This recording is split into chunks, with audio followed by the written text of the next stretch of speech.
contanos quién sos y de qué trabajas, Viviana.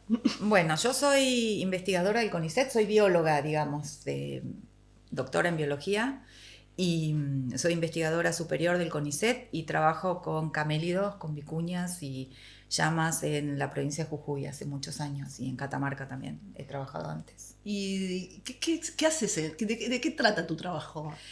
Bueno, es como que mi trabajo tiene distintas etapas. Cuando empecé, que era chiquita, tenía 20 y pico de años, 23, 24 años, me ponía la mochila al hombro y me iba a estudiar la biología de los animales. O sea, conocer las vicuñas, su ecología, las relaciones que tenían entre ellos, los territorios, cómo hacían las hembras para reproducirse, digamos, una cosa como muy biológica, muy ecológica. ¿Y por qué el norte? ¿Por qué se te ocurrió agarrar la mochila e irte para allá? Porque, bueno, siempre me gustaron los mamíferos grandes, ¿no? O sea, yo era de esas nenas que veía Dactari. Sí. Somos de una generación parecida. Claro. Bueno, en Guamerú había llamas. En Guamerú había llamas.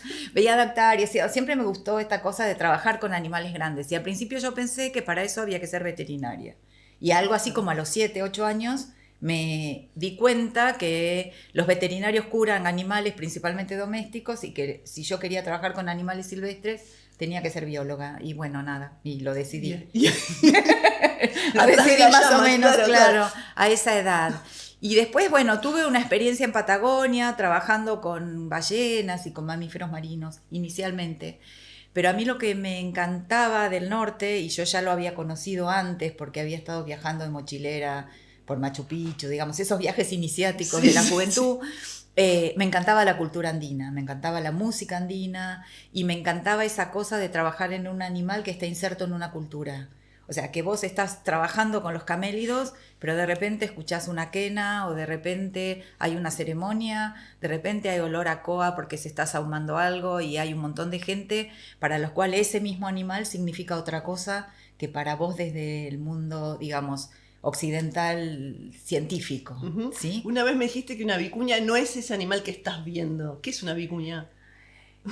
Una vicuña es como un conjunto, una vicuña es como un conjunto de ese animal físico que ves, biológico, asociado a un ecosistema, que es un ecosistema muy particular, porque la vicuña es lo que es porque vive a 4.000 metros de altura. Y es un animal que es un herbívoro que tiene que comer unos pastos que también están adaptados a la aridez. Y entonces, primero es una máquina como muy eficiente, si lo querés ver desde el punto de vista, digamos, funcional y fisiológico. ¿Tienen más hemoglobina? ¿Cómo sí, manejan las vicuñas ese tienen tema de la altura? 3 veces más glóbulos rojos que nosotros y son mini.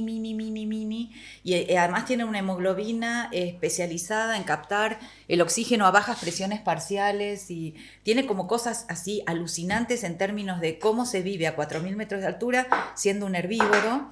Y en el caso de las hembras también es muy impresionante porque las hembritas tienen una cría una vez por año. Es una gestación larguísima.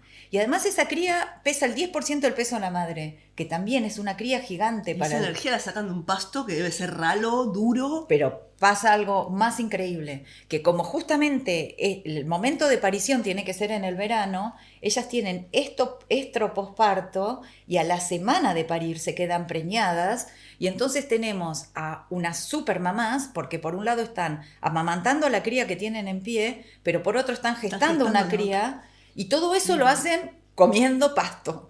Entonces las hembras, por ejemplo, se pasan el 90% del tiempo comiendo. Entonces toda la organización social de los animales se basa en esta cuestión del requerimiento nutricional de las hembras, que es altísimo. Entonces la única manera que tienen los machos de aparearse con estas hembras es defendiendo áreas donde las hembras comen tranquilas. Y esos son los territorios. Pero los machos defienden esos territorios donde están las hembras comiendo de otros machos. Porque estos machos tienen 3, 4 hembras cada uno. Por lo tanto, por cada macho que tiene hembras en el grupo familiar, hay 3, 4 machos que no tienen hembras y no se aparean. Y forman lo que se llaman las tropas de soltero, que son verdaderas patotas. Son verdaderas patotas de machos tratando de quitarle las hembras a los machos familiares. Entonces, todas estas cosas, digamos, eran como descubrimientos iniciales de mi carrera y es fascinante, o sea, la biología de estos animales y estos animales adaptados a condiciones extremas es hermoso estudiarlos y súper interesantes, al grado tal que yo me quedaba y por el borde de las vicuñas tienen una parte marrón y una parte más blanquita en la panza. Yo las reconocía individualmente. Mirá. Y además las veía parir y entonces conocía la cría, la edad que tenían y pasaba horas y horas y horas en un mangrullo mirándolas desde arriba, que como no tienen predadores aéreos, ellas cuando estás arriba es como que te desapareces y entonces funciona todo el sistema bien. Ahora, también pasaba que cuando estaba de repente trabajando con las vicuñas, pasaba un señor con sus llamas y sus perros y entonces era una gran alteración a esta historia que te vengo contando de cómo se organizaban, el comportamiento y demás. Y yo al principio, digamos, con esa mente de pura bióloga, descartaba el dato. Entonces, bueno, hay alteración, me volvía... Hay humanos alrededor que molestan mis animales. Y eso me pasó, hice una tesis en biología, digamos, en ecología, en comportamiento de vicuñas, y como que descubrí cosas lindas y las clasifiqué. Por ejemplo, la relación entre las madres y las crías se divide en dos clases, ¿no? Vos tenés como los ciervitos, por ejemplo, que son los que se llaman hiders, que son escondedores, que en realidad la madre, para evitar la predación de la cría, hace como un nidito y mete la cría ahí, y la cría se frisa, se queda congelada cuando hay predadores y la madre se va caminando como alejándose para distraerlos, para que el predador... Y después tenés la otra, que son los followers, que son en general las especies que migran y que las madres son activas, que la cría nace y ya puede caminar al lado de la mamá a los pocos días, y la madre hace una defensa activa, así. Yo he visto a hembras patear a zorros mal, que el bichito se acercó a la cría y se tuvo que ir corriendo mal. Y entonces, por ejemplo, las vicuñas no estaban clasificadas en la relación madre-cría. No sabían si eran followers o escondedores. O sea, claro, tal cual. Y bueno, esas son cosas que... Eso hiciste tu tesis doctoral. Mi tesis doctoral, se llama El comportamiento de la vicuña durante la temporada reproductiva, sí. ¿Y cómo fue ese cambio de esa bióloga joven que estaba enamorada del animal nada más y pensaba eso, poder describir el comportamiento de ese animal?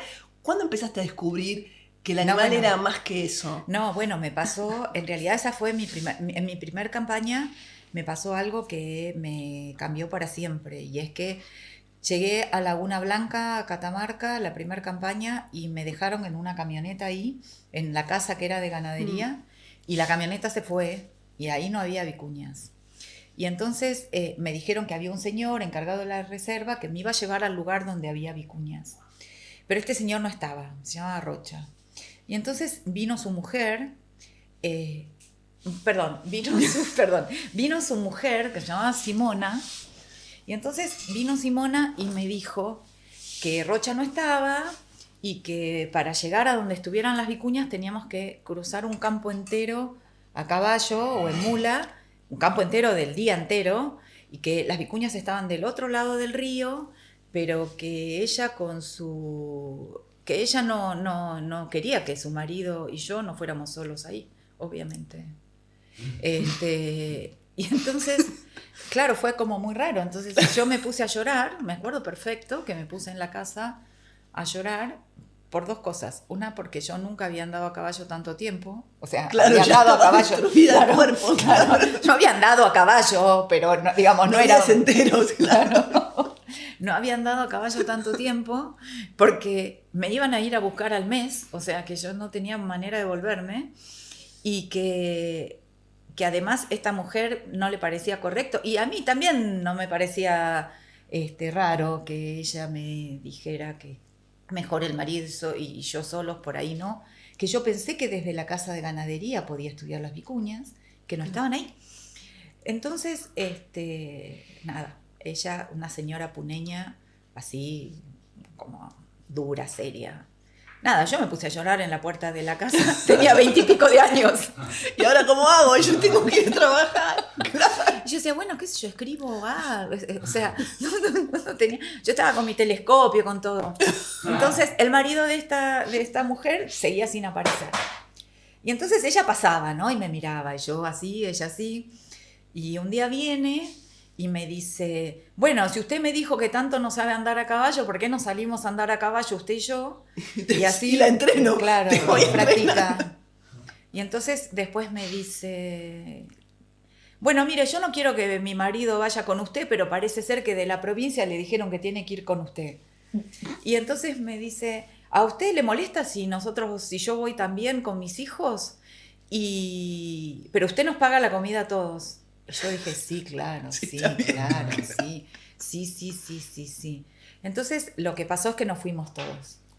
A caballo, todos. Todos, con caballos y mulas que eran de la Dirección de Ganadería. Entonces nos fuimos todos a la casa del río Río.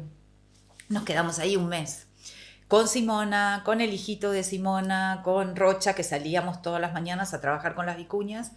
Y Simona cocinaba y charlábamos en la cocina y como no había para una bañarse... Familia. Te hiciste una familia. Nos lavábamos el pelo la una a la otra y nos empezamos a querer un montón. Sí. Y además Simona me empezó a hablar ella de las vicuñas. Entonces yo empecé a ver que el animal que yo estaba estudiando en realidad sabían mucho de ese animal que yo estaba estudiando desde otro lugar y que no eran como saberes contrapuestos, no eran saberes que entraban en choque, discusión. sino todo lo contrario, ¿entendés? Suma. Claro, entonces suponete, hay muchas cosas que son muy interesantes.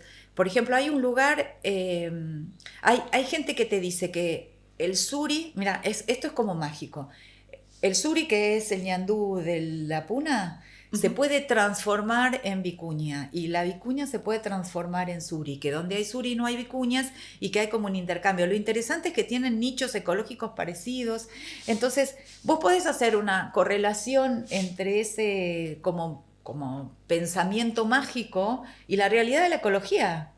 Claro. Entonces no empezás a chocar con el saber. No, ese saber te enseña algo o te da una nueva perspectiva de mirada de lo mismo. Claro, y bueno, y lo que pasó fue que desde ese momento me di cuenta que la biología sola alcanzaba para un pedacito, digamos, de lo que son las vicuñas, pero que se perdía muchísima riqueza si lo mirabas así. Después lo que pasó claramente es que terminé mi doctorado y me fui a Oxford, a Wildlife Conservation Research Unit. Y en la unidad de conservación de Oxford, en el departamento de zoología, era de conservación. Y era uno de los pocos lugares académicos, esto te cuento, es en el 90, era uno de los pocos lugares académicos y científicos que se ocupaban de la conservación. O sea, que hacían ciencia para la conservación, que la ciencia que se hacía Eso era novedoso en la década del 90. Absolutamente novedoso. O sea, antes hacías la biología pura y a lo sumo las ONGs hacían conservación. Claro. ¿Entendés? Y esa conservación no estaba basada en evidencia, como está ahora, claramente basada en evidencia. Entonces, eso era novedoso y además era como marginal, o sea, no era lo mejor, el mainstream, claro, el de mainstream de lo que se hace de la ciencia. Y yo tenía un director que era David McDonald, que hacía, no sé, que de repente hacía documentales para la BBC y bueno, tampoco era lo que habitualmente un profesor de Oxford suele hacer. O sea, ahora mucho más, pero en aquel momento no era tan así. Y bueno, y entonces lo que me pasó es que cuando llegué ahí al Wildlife Conservation, había problemas de conservación de todo el mundo y lo que era claro era que no eran biológicos, o sea que los problemas de conservación no son de la biología. O sea, que vos haciendo mucha biología no resolvés los problemas de conservación. Ahí está. ¿Entendés? Que vos tenías, suponete, el chacal de Etiopía, su problema era que se contagiaba la rabia de los perros. De Claro, los perros es que está todo entramado. Claro, ¿entendés? Que se contagiaba la rabia de los perros y eso era el problema de conservación. La otra, una compañera que estudiaba una babirusa, que son como unas especies de chanchitos que andan en la selva, feitos. Googleen babirusa, pero no tengo ni idea qué son. Babirusas, sí. Googleelo. Bueno, las babirusas, ella les ponía un collar así, ¿viste? Y la seguía por radio... telemetría, que en aquel momento no había satélites, había una antena, ibas persiguiendo los bichos con antena, ibas acomodando la antena y te hacía el pi, pi, pi más fuerte, para ahí caminabas hasta el siguiente lugar. Bueno, y cada 2x3 encontraba su babirusa, que era un asado, o sea, encontraba los restos de un asado con el collar tirado al lado. Entonces, la realidad, claro, la realidad Y bueno, y la vicuña también, su problema de conservación mayor es la caza furtiva, porque tiene una de las fibras de origen animal más caras del mundo. Entonces, en realidad vos lo que te das cuenta es que las matrices o de los problemas de conservación están en la interacción entre la sociedad y la naturaleza. Entonces, la única manera de trabajar en conservación es operando ahí. ¿Y en tu grupo de investigación qué es lo que hacen? ¿Qué investigan? Uy, de ¿En qué todo. están trabajando? No, en realidad lo que pasó, o sea, nosotros tuvimos una bisagra muy grande en el grupo de investigación, porque en realidad veníamos estudiando las vicuñas, la ecología de las vicuñas, la interacción con las personas, dábamos clases en las escuelas, capacitación a los docentes, digamos, veníamos con todo esto. Y ya me había pasado en aquel momento de la Comisión de Biológicas a la Comisión de Ciencias Sociales del CONICET, donde fui bastante bienvenida, hay que reconocerlo, y agradezco mucho ese cambio, porque me permitió justamente expandir toda la cuestión asociada social a las vicuñas. Pero bueno, en realidad lo que pasó es que las vicuñas se venían recuperando de la extinción con digamos, políticas activas, pero además con mucha ayuda de las comunidades locales. O sea, la vicuña es un animal importante para la cultura local y la gente ayudó mucho, denunciaba los furtivos y toda esta cuestión. Como la vicuña venía recuperándose de la extinción, lo que empezó a pasar es que la bendición de la Pachamama, que era tener una vicuña en los campos, como la gente es pastora y tiene llamas, lo que empezó a pasar es que empezaron a aparecer las vicuñas comiendo el pasto de las llamas. Y las personas empezaron como que ya no era una bendición, una gloria, sino que empezaba a haber como cierto conflicto, claro, cierto conflicto ahí. Y entonces era muy loco porque hasta este momento que veníamos juntos, las comunidades y nosotros los científicos, en pos de que la vicuña se salvara de la extinción y que cada vez hubiera más, y qué alegría verla, y qué suerte que la encontraste, y dónde la viste, mirá que antes no había acá. Eso de repente empezó, hey doctora, me come el pasto de... ¿Qué hago con este bicho? Claro, ya es como suficiente. La voy a asar, voy a hacer asado de vicuña. Suficiente. Entonces, en realidad, la gente la empezó a visibilizar como un problema. Cuando la gente la empezó a visibilizar como un problema, hubo un quiebre ahí, porque lo que para nosotros era pura alegría y buena onda, que hubiera muchas vicuñas, estaba como generando una situación complicada. De nuevo, claro, con lo social, ¿no? Con lo social, exactamente. Con la vida de la gente. Exactamente.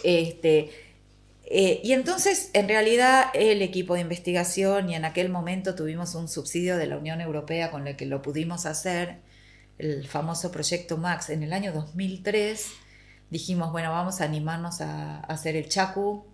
El chacu es la captura de vicuñas, es un animal silvestre, como gacelitas peludas, corren a 50 kilómetros por hora, saltan 2 metros de altura, y dijimos, bueno, vamos a capturar vicuñas, esquilarlas y volverlas a soltar. Y en realidad a la naturaleza, ¿no? Y en realidad eso lo hicimos, no es nada original, es el modo prehispánico de utilización sustentable de las vicuñas que tenían los incas. O sea, los incas hacían chacu y está, digamos, bien anotado y con los, digamos, con las personas. Dejaron el protocolo. El protocolo está anotado, sí, totalmente. No, el protocolo que nosotros agregamos es el protocolo de bienestar animal. O sea, nosotros dijimos, bueno, vamos a manipular una especie silvestre, y yo estaba desesperada porque las vicuñitas pasaran por toda esa situación, sufriendo el menor estrés posible. Aparte embarazadas, no sé en qué época. Que no se murieran. No sé, claro. O sea, tenés un momento muy crítico, porque tenés que esquilarlas cuando viene el verano, ¿sí? Pero cuando viene el verano vienen los nacimientos. Pero cuando viene el verano vienen las lluvias, y no podés esquilarlas cuando llueven, porque si llueve el día que las esquilás se pueden morir. Entonces tenés que tener una ventanita re chiquita, octubre-noviembre, que son esa ventana octubre-noviembre, en la cual la esquila es más segura.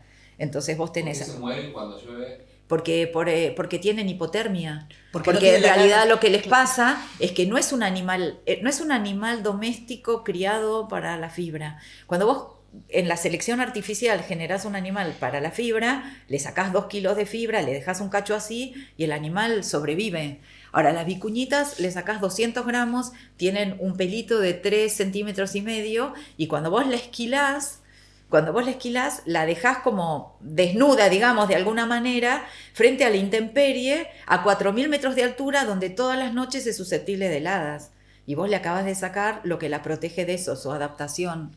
Entonces la esquila tiene que ser una esquila parcial, o sea, solo se esquila el lomo y los costados, le dejás toda toda la fibra, digamos, del pecho y de la panza para que no tenga problemas de termorregulación, y no se esquilan las crías de un año, no se esquilan las Y hembras todas preñadas. esas reglas y esos pactos de saber qué se esquila, qué no se esquila, ustedes lo hacían en coordinación con, Sí, claro. con la gente del territorio. Bueno, ¿verdad? justamente ahí donde empezás esto, digamos, como trade-off, digamos, entre el aprovechamiento económico y cuidar y la sustentabilidad y la sostenibilidad.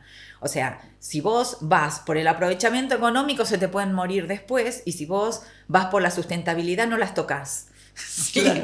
Entonces, Y llegar a un compromiso donde hay que ambas llegar. partes... Bueno, y ese compromiso al que llegás tiene que ver con el diálogo con la comunidad, porque en realidad la fibra no es para los investigadores. O sea, nosotros no nos quedamos con la fibra. Tal vez tengo unas muestritas ahí, te puedo mostrar. O sea, sí, ahora las traigo. ¿Las traigo? Bueno, y entonces, es la fibra sí. más cara del planeta, me decías. No, es la segunda. Es la segunda. La primera es con las que se hace el satouche, que es el antílope tibetano, que también es un ciervo y que también vive a 4.500 metros de alto. altura en China. China. Digamos, esas estepas que son re parecidas a la puna, ¿no? Y bueno, y la fibra, esto es una muestrita, cuando vos la esquilás a la vicuña, la fibra tiene, como ves, unos pelos. ¿Ves? Acá no sé si se ven, pero tiene como unos pelos que salen. Y Como unos pelos que salen. Es súper suavecita, y en realidad estos pelitos hay que sacarlos a todos uno por uno, que eso hacen. Las personas de la región sacan... O sea, Bueno, una vez que en le sacan realidad el pelo, se llama lo sacan. deserdar, y entonces te queda una fibra que es como una espumita, súper, súper, súper suavecita. A ver, ¿me tirás una? Sí, toma. Que es como ahí está sucia, o sea, esa fibra está sucia. Eso es lo que sacás del animalito. Así lo sacás del animal, ¿sí? Wow. Súper suave. Sí, es Es súper esponjosa. suave, súper esponjosa, y además muy pegaditos los folículos, ¿ves? Es como un algodoncito. Sí. Y Y esto acá, mira, lo- abrilo así y ya vas a ver o sea, y tocas solo No. abrilo adentro, Sí. tocalo adentro, ¿ves? Sí. Bueno, a cada animal, Es una espuma. sí, es una espuma, a cada animal le sacás 200 gramos, nada más, Wow. máximo. Y Entonces eso necesitas te 5 sirve ni para una bufanda. No sé, 5 200 gramos No, de nada. sí, Ah, sí. sí, ahora te muestro. Rinde, rinde. Pero el tema es que en la limpieza perdés el 50%. Nosotros, justamente, una de las cosas que hicimos fue hacer un estudio pormenorizado de las distintas etapas si un artesano quiere trabajar en vicuña, y entonces eso lo hicimos con un subsidio para pagar las horas de trabajo. Y entonces ver cuántas horas de trabajo llevan, digamos, los distintas procesamiento de hasta la- llegar a hacer una prenda, que la tengo acá.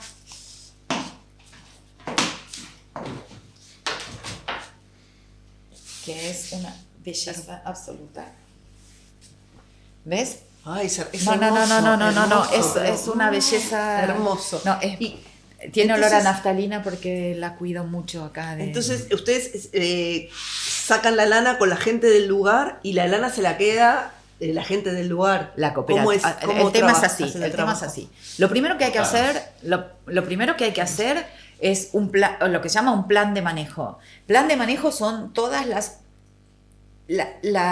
todos los datos que subyacen al pedido de permiso para poder utilizar una especie silvestre, y ese pedido de permiso se hace a la autoridad de aplicación, que puede ser la Secretaría, el Ministerio de Ambiente, la Dirección de Biodiversidad de la provincia, ¿sí? Porque es fauna silvestre que se llama res nullius, o sea, las provincias tienen el dominio, digamos, de esta fauna silvestre. Entonces, lo primero que hay que hacer es pedir un permiso. Este permiso, el plan de manejo, en general es un documento científico, técnico y de la comunidad o de la organización que pide el permiso, que puede ser una cooperativa, puede ser una asociación civil, puede ser una comunidad indígena, ¿Una empresa? una empresa también. Entonces vos haces este permiso a la provincia y en la cual además la provincia viene a la captura a inspeccionar y además se determina qué animales se pueden esquilar y cuáles no. Y cada vez que una vicuña se esquila, se pone en una bolsita individual y las bolsitas se ponen en una bolsa grande y se precinta. O sea, que garantice que esa sea fibra de origen legal. Entonces, la fibra de origen legal queda para la comunidad, para la asociación, para lo que fuera, y nosotros nos llenamos de datos, porque una de las cosas de trabajar en ecología de un animal silvestre es que no lo agarrás. Entonces, cuando lo tenés aprovechás a sacar todo lo que lo puedan medir, se lo miden. Cuando lo tenés en tus manos, sobre todo la veterinaria Gisela, hace cosas como sacar muestras de sangre, sacar muestras de heces, medimos el ritmo cardíaco, medimos el ritmo respiratorio, vemos parámetros de estrés en la sangre y además los relacionamos con tipos de manejo, con la cantidad de tiempo que estuvo en el corral. O sea, hacemos muchos papers de estrés, de captura, justamente para ir minimizando las consecuencias de este manejo, porque nosotros somos responsables de obturarle la vida a un animal silvestre que está tranquilo ahí, tranquilo ahí, y llegar, interrumpir todo, capturarlo, pelarlo, sacarle la fibra y volverlo a soltar en la naturaleza. Lo que el animal no sabe, obviamente, es que vicuña esquilada es vicuña salvada de la casa furtiva, uno. Claro. Y que después, en realidad, está pagando con su fibra su conservación. Claro. Sí. Porque esto es conservación a partir del uso sostenible de la especie. Entonces, con su fibra, de alguna manera, está generando aquel espacio de tolerancia que la gente tiene que tener, teniendo las vicuñas mezcladitas entre sus llamas, pastoreando. ¿Por qué te parece que es imprescindible que se haga el trabajo que están haciendo ustedes en este país? Bueno, la primera cuestión tiene que ver con lo que se llama el patrimonio biocultural, o sea, que los países tienen diferentes estilos de pensamiento, de formar historias, pero que además lo ambiental es histórico, o sea, lo ambiental es patrimonio, es biocultural, o sea, en la Argentina hay vicuñas, no hay vicuñas en Paraguay, y eso hace una diferencia, digamos, esencial entre los países, y los Andes tienen como una idiosincrasia propia que incluye animales y plantas, y la provincia de Buenos Aires tiene una idiosincrasia propia que también se puede describir con los seres no vivos que habitan ese territorio. O sea, los seres no vivos que habitan el territorio dicen parte de quién es uno también cuando está ahí, ¿entendés? Entonces, en realidad, cuando yo empecé estudiando las vicuñas, jamás pensé que las iba a capturar.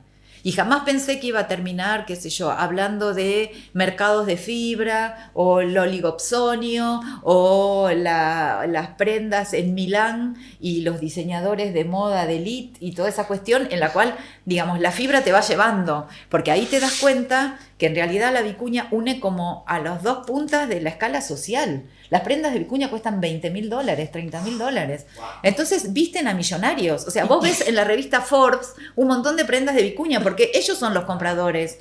O sea, y arranca en la comunidad andina. Pero lo que pasa ahí es una cosa muy loca, y eso justamente es lo que trabajamos nosotros cuando vemos qué pasa con hacer artesanías y todas estas cuestiones.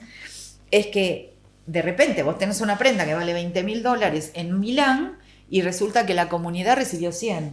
Claro, la comunidad vende las lanas a, no sé, a Benetton, así. Ponele. Le vende así a Benetton. No, ni siquiera a Benetton, lo vende a las marcas, porque Benetton no auspicia este programa. No. Vende a empresas que son como Maja y como, por ejemplo, Loro Piana, ¿entendés? Son empresas que visten a la gente, a los millonarios, a los condes, a toda esa gente. Pero las comunidades locales, ¿a quién les dan el producto?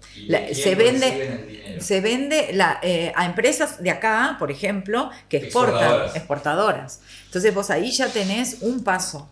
O sea, hay una gran inequidad entre las comunidades locales. Sí. Milán y el altiplano. Claro. Milán y el altiplano. Y además, en realidad es muy interesante las argumentaciones, porque el señor de Milán te dice, vale 20.000 porque está acá y tiene mi diseño y tiene mi procesamiento. Porque vos lo que me vendiste es esto, y esto no vale 20.000. Claro, desconociendo toda la historia y el trabajo que hay atrás. No la desconocen porque lo usan para marketing. Ah, ok. Encima más claro, hipócrita. claro. Parte de ese. Claro. O sea, Claro. claro, que es una prenda verde que Ponen la da foto de la sustentable. totalmente Claro. sustentable. Sí, claro.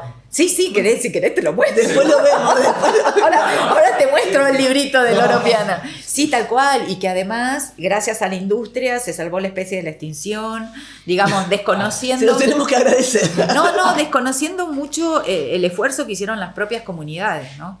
O sea, sin duda, si no tenés un mercado, y es el problema de la vicuña es que es un mercado suntuario. El mercado suntuario se llama, mercado de lujo. Entonces, como es un mercado de lujo, es complicadísimo, porque en realidad necesitas que alguien con mucha plata caprichosamente se lo quiera comprar. O sea, no es como, Sí, por sí. ejemplo, la lana de llama es una lana que también abriga un montón, que es linda, pero es de precio accesible, y que vos podés querer comprarte algo de lana de llama para abrigarte vos en la clase media. Entonces tenés un mercado diferente, que si vos tenés lindos diseños, tenés quien te lo va a comprar. Pero vos no podés poner una prenda de $20.000 en la puna. O gente en la puna que, suponete, teje y tiene ponchos que valen 3 millones de pesos argentinos y nada, llega un turista, ¿quién va con cash? ¿Entendés? Y no tienen postnet. Entonces, Claro, sí, no sí, tienen sí. postnet ni cuotas. Bitcoin. Claro, entonces, ¿cómo haces? Ni Mercado ¿Entendés? Pago. O sea, el tema de la vicuña también hay que tener cuidado de no creerte que es como la salvación de la puna, sino que la vicuña es un componente más de un sistema que tiene que funcionar integrado.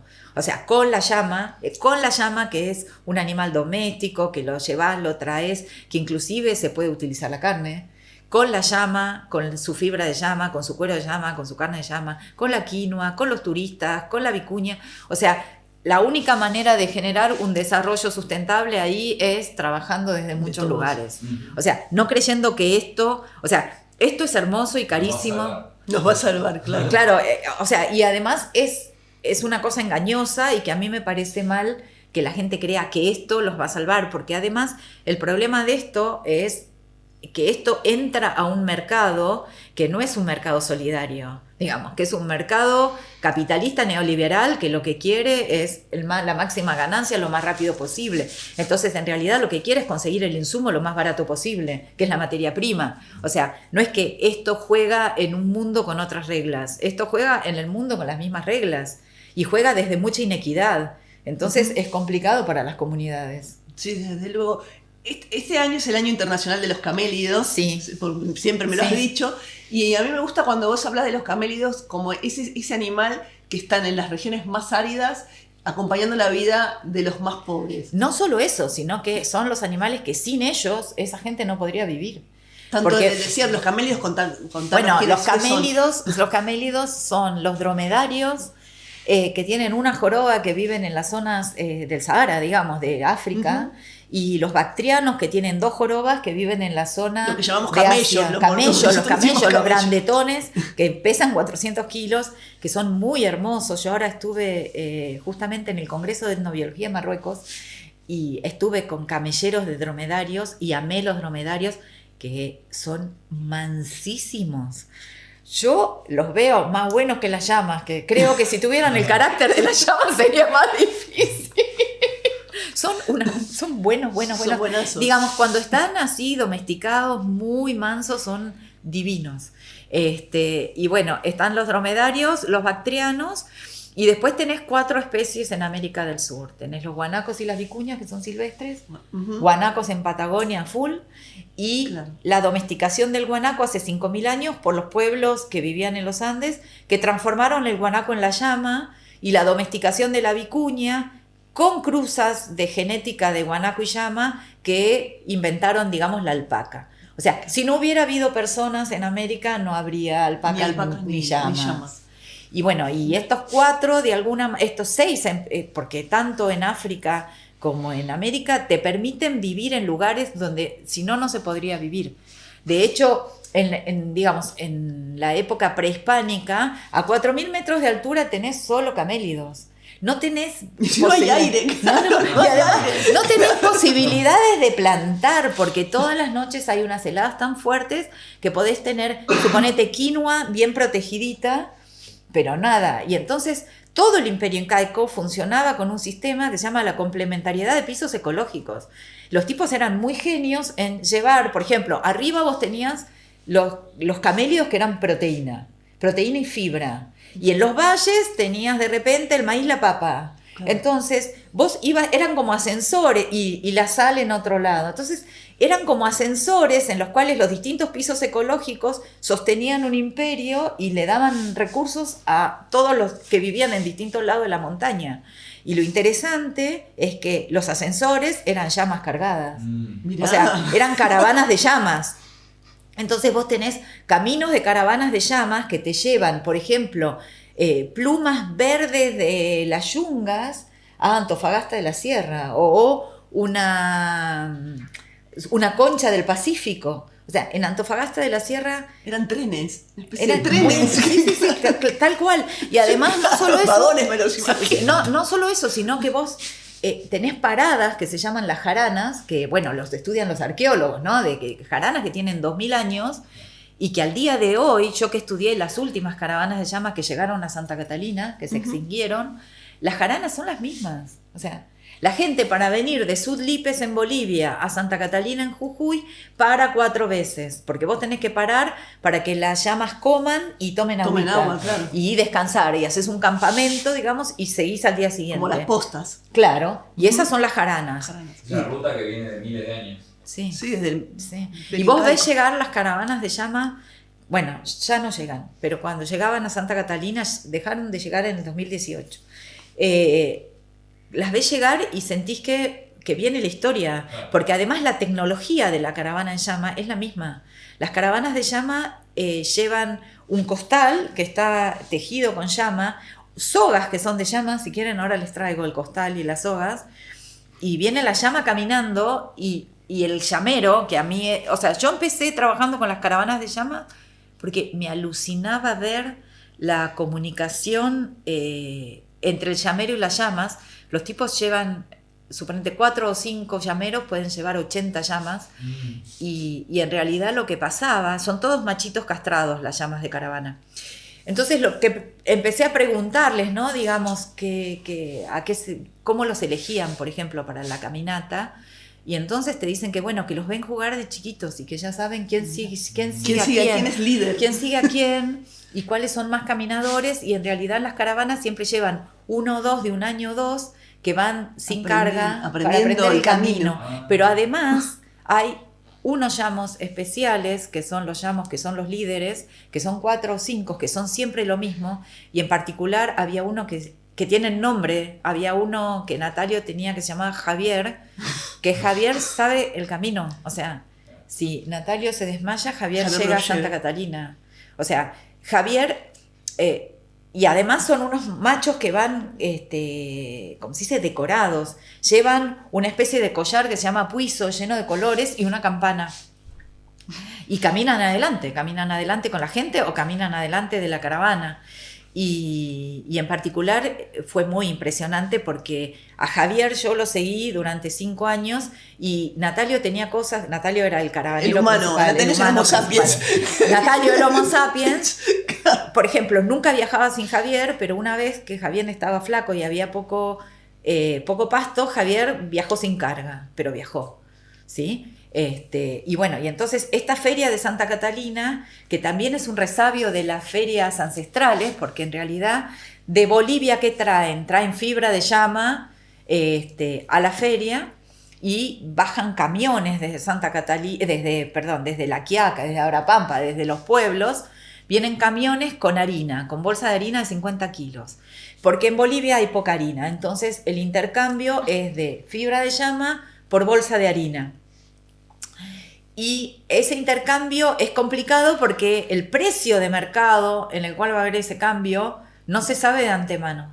Entonces los caravaneros se embarcan en un viaje de 5 días para llegar a una feria y... A negociar, digo. A negociar más o menos, porque en realidad es como si vos salen de lugares como remotos 2 veces por año nada más.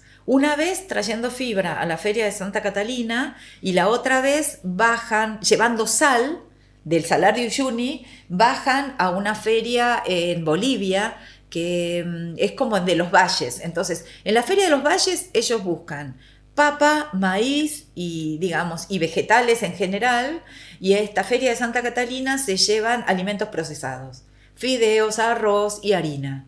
Y es como si fueras 2 veces por año al supermercado. Y vos llevas lo que, digamos, tu moneda es o la sal o la fibra, y ahí te acopias todo lo que necesitas. Eso se hacía siempre en caravanas de llamas. Y ahora se hace en vehículo 4x4, la gente, digamos, le paga a una camioneta. Claro. O sea, la feria sigue funcionando, el intercambio sigue ocurriendo, pero ya no llegan las llamas cargadas. Y no llegan las llamas cargadas porque pasan varias cosas. Una de ellas es que los jóvenes están dejando la vida pastoril, claramente. O sea, es un fenómeno que ocurre en todo el mundo. Así como está ocurriendo acá, está ocurriendo con los dromedarios en África. Está ocurriendo en general con la vida de vivir de los animales con una pastura natural, que esa es la vida de los pastores, digamos, en general. Los chicos no quieren ser pastores, es una vida muy sacrificada. En general están muy aislados y en cuanto estudian un poco, quieren seguir estudiando en la universidad, o sea, bueno, la universidad, el secundario, y buscan otras profesiones. ¿Y la gente mayor? Sí. La gente mayor es la que se está quedando sola en el campo. Podrían venir los jubilados de la ciudad a ser pastores. A ser pastores. Bueno, cuesta mucho ser pastores. Sí, es un oficio de toda la vida. Y además es durísimo. Es durísimo, durísimo. Vos pensás que hay señoras de 70 años que todas las mañanas abren el corral, salen con sus ovejas, vuelven todas las tardes, las tienen que juntar. Ahora, en agosto, hay un viento insoportable que levantaba arena. Nos costó un montón esta última campaña. Yo acabo de volver de Santa Catalina y la campaña estaba espantosa porque en agosto la Pachamama se enoja mucho. Y la Pachamama justamente en agosto es cuando hay que calmarla y darle de comer. ¿Sí? Y en realidad esta sensación de que la tierra es deidad, pero es tierra, ¿sí? O sea que cuando vos haces maldades a la tierra, como contaminarla, por ejemplo, ¿sí? O matás animales o haces cosas que están mal, la tierra se venga como deidad, pero se venga concretamente haciéndote la vida difícil, llenándote de polvo y con unos ventolanes y con sequías y con cosas que te la hacen dura. Entonces hay que aplacarla, hay que pedirle perdón y hacerle las rogativas, y por eso es en agosto, que es el peor mes, el mes más duro, digamos, en el mundo andino, y que además es el mes más duro. Y nada, es cuando la tierra está enojada. Y este año estaba enojadísima, y yo creo que tiene razón, pobre tierra. Estar enojadísima. Sí, nos devuelve el cambio climático la tierra. Bueno, el cambio climático es un enojo de la tierra. Exactamente, ese es el gran enojo de la tierra. Bueno, esto es lo interesante. Esto es lo interesante, digamos, del mundo andino, porque en realidad uno está filosofando sobre la vida, ¿entendés? O sea, estás mezclando una deidad con una realidad, con datos científicos, con la ciencia, con los mitos. Claro, exactamente. Y en realidad vos podés darle un formato científico a esto. Claro. O sea, claramente. Pasaría horas hablando con vos, pero volvamos a la situación difícil que estamos viviendo los científicos y las científicas en este país. Me gustaría que nos cuentes cómo el desmantelamiento que estamos viviendo hoy y el ajuste brutal afecta a tu proyecto de investigación. En realidad uno tiene 2 cosas. Un proyecto de investigación, y en nuestro caso es de vida. Creo que la mayoría de los científicos tenemos imbrincado nuestro proyecto de vida con nuestro proyecto de investigación. O sea, es una cosa, no hay mucha separación. Sí, no hay mucha separación en eso. Vos decís, bueno, a ver, ¿quién sos? Yo creo que digo que soy bióloga, y soy bióloga, madre de 2 chicos, o sea, pero está mezclado. Claro, ¿entendés? Está todo mezclado ahí. Entramado. Como el poncho. Claro, tal cual, ¿viste? La primera cuestión son cuestiones como más generales, una separación tremenda entre la vida urbana y la vida tecnológica de la gente con la base material en el ambiente en el que vive. O sea, esta sensación de que vos te crees ajeno a la naturaleza y que no te das cuenta que el aire que respirás es la fotosíntesis de los árboles, y que los árboles y las plantas en general, y que vos tenés un cordón umbilical a la tierra que es impresionante y que todos los días cuando vas a la verdulería estás comiendo de la tierra, ¿no? Que vos estás, que las contribuciones de la naturaleza a las personas es lo que te mantiene vivo, que no son cosas ajenas a nuestra vida. Esa es la primera cuestión. La segunda cuestión, que para mí es brutal, es la relación que está teniendo, y antes de entrar a la ciencia, este gobierno con la naturaleza, con el ambiente. O sea, a mí me impresiona mucho que nuestro presidente, cuando habló en Tucumán sobre, digamos, nombró como enemigos a nosotros, a la gente que nos importa el ambiente. En realidad se refirió a las ONGs ambientales que vienen, digamos, con una agenda internacional, pero ahí estamos los científicos nacionales del país que tenemos una agenda de cuidado de la naturaleza y del ambiente. Entonces, ahí nosotros no somos ni extranjeros. Acaban de decir que Greenpeace tiene que ser un secretario en una entrevista, que Greenpeace tiene que ser declarado un grupo terrorista. Y entonces, ¿qué hacemos los investigadores del CONICET que estamos en la Comisión de Ciencias Ambientales? Que estudiamos las consecuencias ambientales de un montón de situaciones y procesos, ¿entendés? Y entonces, inclusive dentro del mismo sistema, nosotros tenemos como una situación complicada, porque nosotros en la Comisión de Ciencias Ambientales del CONICET, que es una comisión súper interesante, que se creó hace mucho tiempo y que creo que vale la pena, la creamos.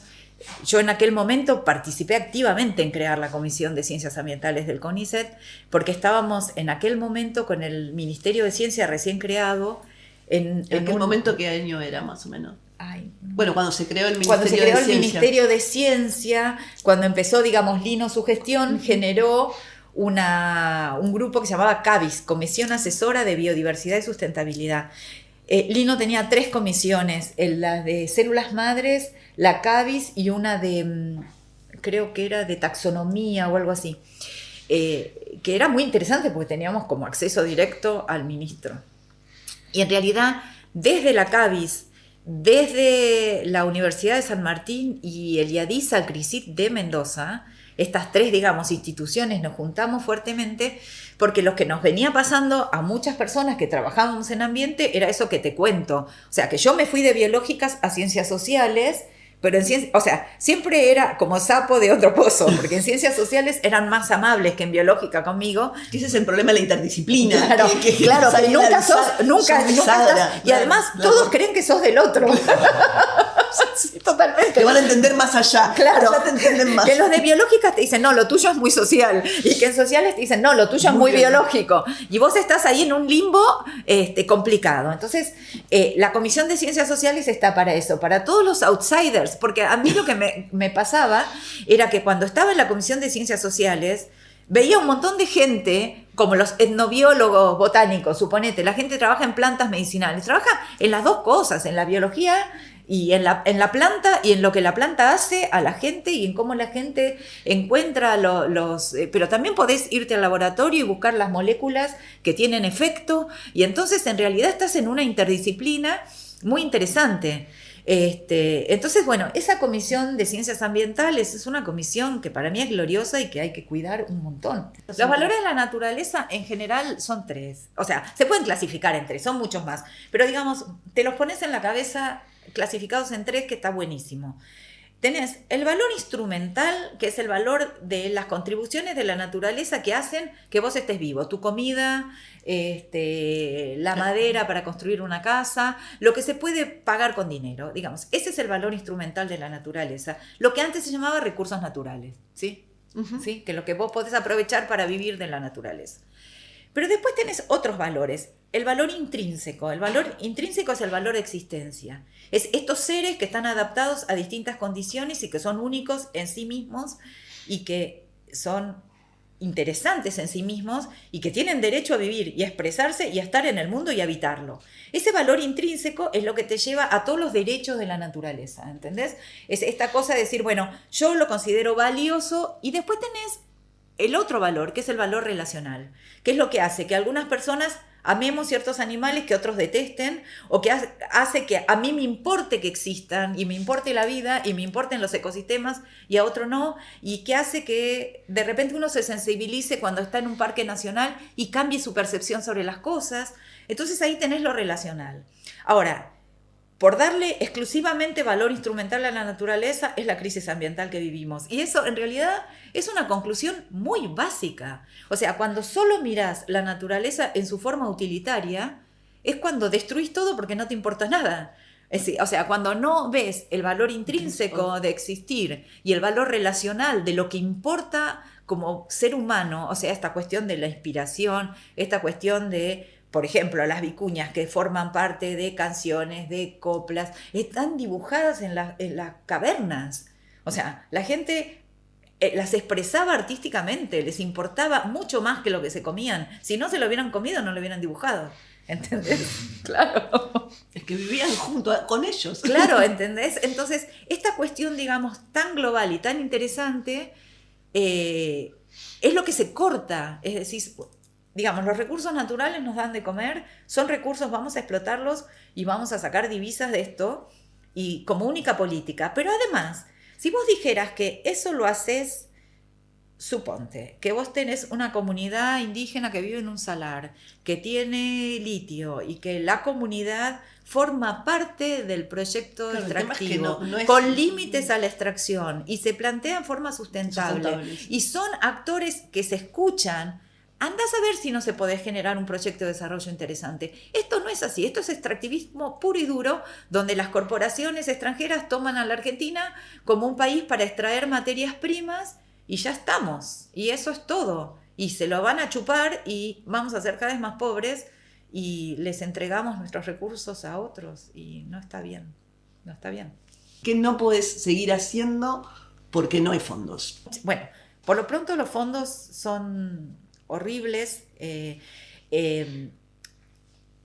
Yo en particular en el equipo de investigación lo estoy viviendo un poco menos, porque tengo fondos del extranjero, que se van a terminar, y cuando se terminen está muy complicado, y que cuando uno trabaja en el campo, lo que necesitas es acceder a las campañas, poder hacer campañas, te llenas de datos, y después lo que necesitas es una computadora, que yo lo veo mucho más complicado en la gente que tiene laboratorios, que hace experimentos y que necesita reactivos, que son carísimos. Son carísimos, sí. ¿Sí? O sea, no digo que no esté complicado. Por otro lado, salir de campo de campaña cada vez cuesta más. Claro, eso no es no barato, tenemos fondos, imagino. no tenemos fondos suficientes. ¿Cuántas personas salen de campaña? Y depende de lo que vayamos a hacer. A veces va las camionetas llenas, el equipo de investigación tiene un grupo de arqueólogos también.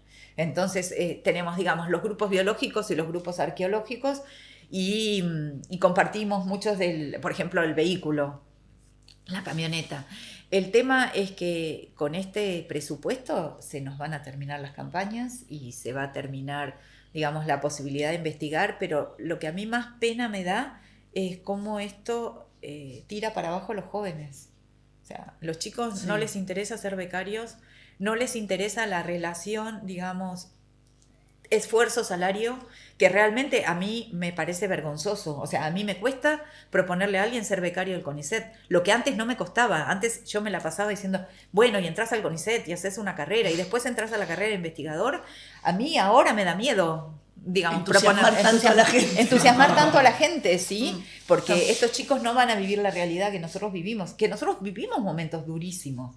O sea, nosotros vivimos, en la época de Menem, vivimos momentos durísimos, con salario muy bajo, pero siempre además había esta cosa del prestigio, que vos decías, bueno, no gano un mango, pero estoy en un lugar prestigioso. Vos decías CONICET, y decían, CONICET. Bueno, ahora no está pasando lo mismo. O sea, hay toda una cosa muy fea de desprestigio de algo que es muy valioso. Sí, o sea, los valores es lo que está en juego en este momento. Así como los 3 valores de la naturaleza, el valor del saber. O sea, esto de que saber vale la pena y que el saber experto es lo más necesario para tomar buenas decisiones. Que no hay manera de desarrollar un país si no tenés a la gente pensándolo. En la vida de todos los investigadores o investigadoras, en algún momento uno sintió, yo no puedo estar haciendo otra cosa. Qué bueno que estoy acá, porque yo no podría vivir de otra cosa, hacer otra cosa. ¿Cuándo tuviste alguno de estos insights? No sé si el último o alguno, el más que más recordás. Mira, te voy a contar algo que es anecdótico. Resulta que ahora en esta última campaña, con una supervisora de una escuela de Barrancas, Claudia, muy amorosa, me llevó al Ministerio de Educación de Jujuy y hablé con un señor que decidió organizar una capacitación docente en Abrapampa para supervisores, directores de escuela, maestros, ahora en septiembre, ¿no? Ahora el próximo viaje. Y entonces, bueno, decidió que lo íbamos a hacer, que le iba a dar puntaje a los docentes y demás, y yo me embarqué ahí. Estaba planificando eso y me llega de las reservas MAP, el hombre y la biosfera de la UNESCO, la posibilidad de irme los mismos días a Andorra a una reunión de las reservas MAP de montaña. Y yo no dudé que tenía que ir a Abrapampa. O sea, a ver cómo explicarte. Y la gente, ahí, claro, y la gente, viste, te dice, entre Abrapampa y Andorra. ¿Cómo querés ir a Abrapampa? Te podés poner el poncho de Vicuña y ir a Andorra. No, y además, ¿sabés qué? A Abrapampa voy siempre. No es que Abrapampa. Es algo habitual. Claro, o sea, Abrapampa puede ir siempre. Pero bueno, hay maestros comprometidos que van a aprender cosas de camélidos, es el año internacional, y siento que tengo que estar ahí, ¿entendés? O sea, hay muchas veces que me pasa que siento que tengo que estar en ciertos lugares, y también los vínculos que se generan, además son afectivos. O sea, yo tengo ahijadas ya en la Puna, y ahijadas no ahijadas con el bautismo tradicional, sino ahijadas de Chaccharuto. Chaccharuto es una ceremonia quechua que es cortarle el pelito a una nena que nunca le cortaste el pelito y que además tiene padrinos y demás, y es como bien diferente, o sea, no entra cualquiera a un chaccharuto. Entonces hay cosas que a mí me hacen sentir que está muy bien estar ahí y que tengo que estar ahí. O sea, y con los años, a mí lo que me pasa es que yo, no sé, tengo 62, empecé a los 23, casi 40 años de profesión, y yo llego y miro las vicuñas por primera vez y digo, ¡ay, qué lindas que son! No, ¡qué lindo animal!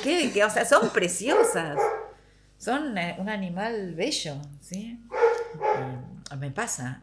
También me pasan cosas que justamente tienen que ver con la edad, y es que el clima seco y la altura, cuando sos más vieja te pega más, se te secan los ojos, o sea, hay un montón de cosas que hay que empezar a cuidar, pero hay cosas que tomé decisiones en mi vida. Por ejemplo, yo dejé de fumar porque quería seguir trabajando en la Puna. Cosas así, decir, bueno, un día voy a subir. La vida. Claro, un día voy a subir y me va a costar mucho trabajar, entonces mejor dejo de fumar. Y cosas así, o sea, decisiones concretas. O, por ejemplo, los momentos para tener a mis hijos. Estuvieron planificados en función un poco de no estar a 4.000 metros de altura embarazada, ni con bebés chiquitos que tuvieran anoxia, cosas así. Es como que sí. Buenísimo. Bueno, ¿Sí? Mil gracias por No, el de tiempo, nada. por tu generosidad. Y ahora las humitas. Y ahora las humitas. Bueno, muchas gracias.